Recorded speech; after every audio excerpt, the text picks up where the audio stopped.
When NPCA was founded in 1965, it was a handful of visionary precasters who created the mold and poured in the traditions that we celebrate today, some 45 years later. One of those precasters was Jim Barbour, who was the chairman of NPCA in 1969 and was presented with the Yoakum Award in 1974 for his efforts in bringing NPCA to life. 20 years later, Jim's wife Daneen was presented with the Yoakum Award for her role in hosting the 1993 BIBM International Convention in Washington, D.C. And now, as NPCA celebrates its 45th anniversary, Dan Barbour becomes the third family member to earn the precast concrete industry's highest honor. Dan Barbour is one of a select group of third-generation members who can truly say they grew up coming to NPCA events. When Dan was elected to chair NPCA in 2006, he talked about what NPCA meant to him growing up. Primarily, it meant a babysitter would be coming to stay with him while his parents took off for another convention or trade show.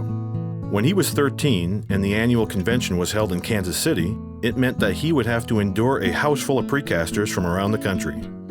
As a teenager, he taught Doug Hoskin, one of the founders of NPCA, how to water ski when Doug, from the Coldwater region north of Toronto, visited the family at their Lake of the Ozarks home one summer.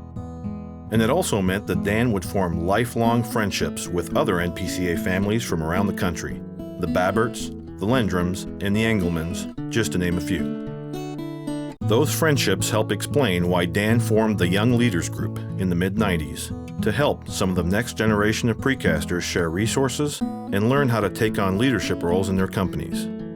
Dan's longtime involvement with NPCA also made him the perfect person to chair the governance task force that pored over NPCA's bylaws and completely updated the association's governance. Not a glamorous task, but a very important one. But that's just the start of Dan's legacy with NPCA. In addition to his 2 terms of service on the board totaling nearly 9 years, Dan is one of the top recruiters in NPCA's history. He is one of just 3 members to reach the legendary status in the Top Gun Club's pinnacle level, where admission is 100 or more members recruited into NPCA. To date, Dan's total stands at 141 and counting. He has won the Douglas Hoskin Award twice for bringing in the most members during a year. During his time as chairman in 2006 and 2007, Dan presided over a period of strong growth and development of new programs. He helped to launch the first Precast show and negotiated an agreement that brought the American Concrete Pipe Association into the show.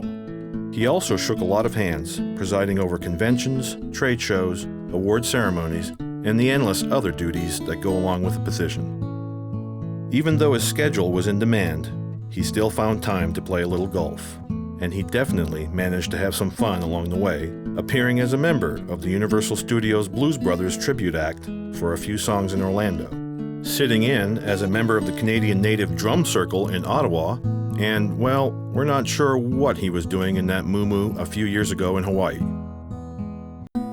Still a family-run business, Barbour Concrete has grown tremendously since it was founded by Woody Barbour in 1946. While Jim is mostly enjoying his retirement, Dan and sister Amy Burnett are running the business on a daily basis. Dan and his wife Heather have been ambassadors for NPCA and the precast concrete industry during recent years, even while welcoming Addison, the newest member, into their family. The teenager who taught Doug Hoskin how to ski still enjoys his time on the water, but now has 3 grown kids of his own, Kristen, Jamie, and Matthew. The Barbours and NPCA, it's a tradition that just keeps growing. Congratulations to Dan Barbour, our 2010 Robert E. Yoakum Award winner.